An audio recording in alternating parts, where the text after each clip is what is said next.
Welcome to Hawks Nest. My name is Matt Cagle. I'm alongside my co-analysts, Mark Grogan and Chandler Davis. Today is Friday, February 17th, and we've got a full slate ahead of you. But first, a talk with women's basketball head coach Rekha Patterson. Today, I'm joined by a very special guest, Coach Patterson, the coach of the SEMO women's basketball team. Coach, big win for you last night against Eastern Illinois. What did you see out there? What did you do right?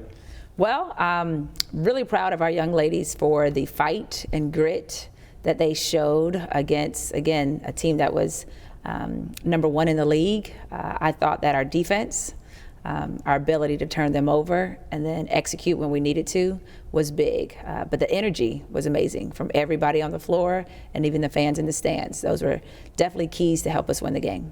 Coach, I've been really impressed with Jalea's performance this year. I mean, it's a sophomore. She's really coming into her own, scoring 21 points last night. Grabbing a couple boards. So how impressive or important has her performance been to y'all's success this season? Oh, I think it's been very important. She has been like a flower that's blossoming right in front of our eyes.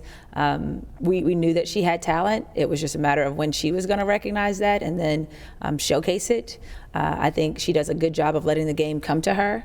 I think her teammates do a good job of pouring into her. And so she's able to just kind of be Jalea, and she really is playing well. But I think because we have other players on the floor that can score, you're not sure who is going to be that player for the night. And oftentimes it's Jalea, but then it could be somebody else's night as well. Mm-hmm.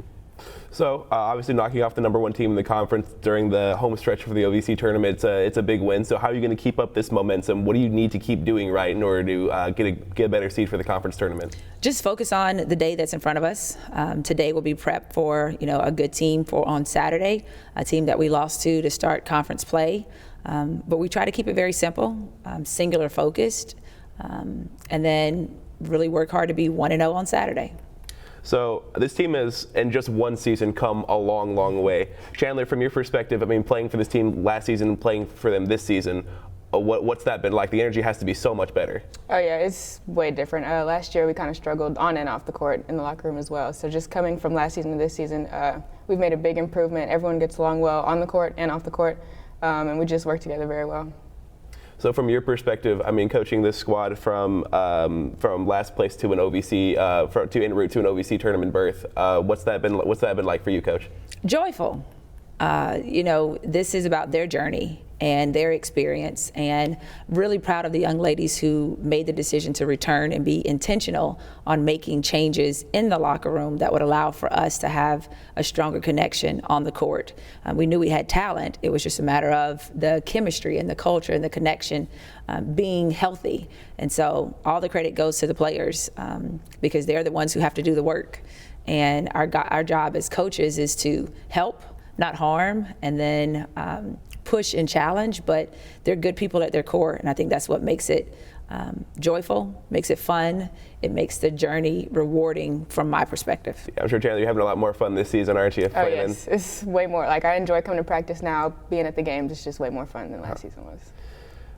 All right, well, that about wraps everything up. Coach, thank you so much for joining us. SEMO women's basketball to the moon.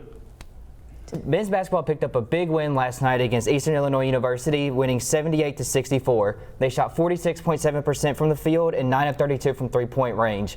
What did you guys think about the game? I thought the game was great. They picked it up from their last two games. They didn't play very well, but they played very connected last night, and they improved. They had 17 assists, which improved from last game. They only had 5, which is less than Phil Russell averages on his own. And then they forced 20 turnovers last night as well, when Moorhead only had 5 turnovers, so I think they did way better. Yeah, their largest lead at one point in the game was 20 points. EIU got it back down to, I believe, 11 towards the end of the game, but they were able to keep up the pace and pull it out. Yeah, I think it's exactly what we needed. Coming off 2 rough losses in the stretch towards the OVC tournament, I think we came in, we dominated. At one point, we led by 20. We pretty much consistently led by double digits. So it was exactly the kind of win we needed. Just a couple things I saw in the game.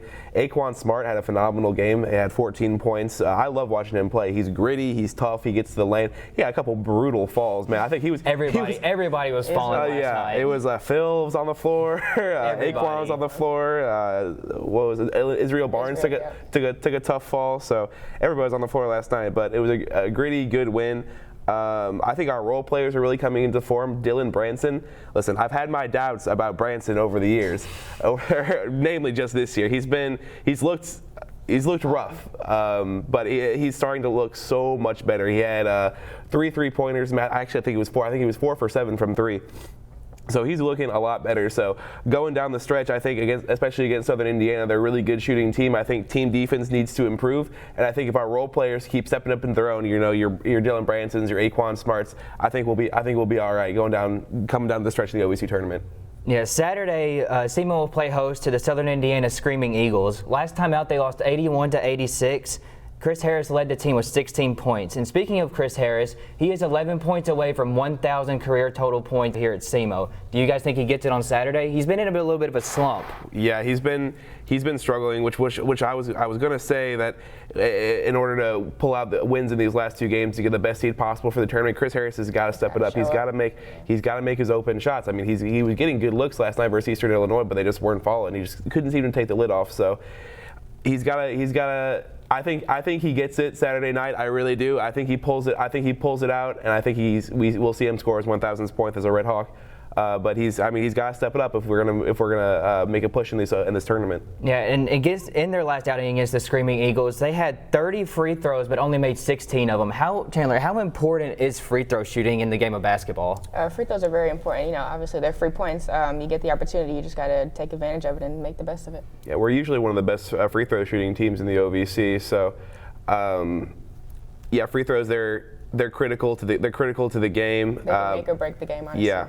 It's when it's crunch time. A lot of games are decided on free throws, so gotta make them when it counts. And then a big important player for the Screaming Eagles is going to be Jacob Polikovich. He had 27 points in their last outing against the Red Hawks, and he is one of the best in the OVC in scoring, and he actually leads the OVC in rebounds. You've got to find a way to slow this guy down. Yeah, I think this team really misses Kobe Clark on the rebounding front.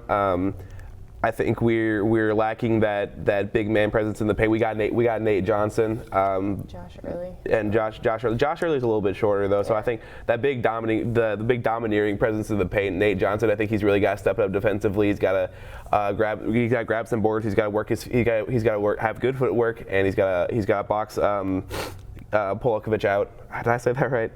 Polikovich. Yeah. Polikovich. My bad. But he's got to work his feet, box him out, and he's got to shut him down. Do you guys think they have to win out in order to claim a 1 or 2 spot in the OVC tournament? Well, their destiny is no longer in their hands. They're going to have to count. They have to count on a Moorhead loss. So I think if we're going to get that 1 seed, we have to win out. We have to have Moorhead lose a game. I agree. It just depends all on the placings and who wins or loses from here on out. All right. SEMO baseball starts their season today. It's their first weekend series, and they are traveling to Central Arkansas.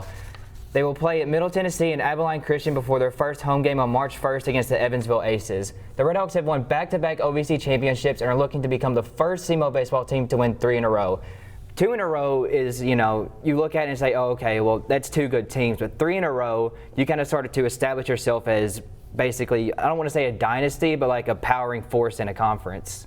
Oh yeah, definitely. I think three conference wins in a row would definitely establish. I would argue that it is a dynasty in college baseball. I mean, it's kind of tough to establish that sort of thing. I mean, you have your few exceptions like your Alabama, Georgia, and football. Because you're cycling out players every 4 years, so it's kind of hard to establish a dominant presence. But SEMO's done exactly that. We still have Keck that got drafted, which something to note. He wasn't on the roster for this season. Do you know anything about that? I mean, he was drafted. So I mean, when I talked to Coach Andy Sars, he said that he talked about losses that they had, and Keck was one of the guys that he said would be a big loss to them. Oh wow, that is a big loss. But I mean, regardless, still projected to finish first in the OVC. I think we dominated the OVC this year. Our roster is stacked up and down. Our pitching looks really good.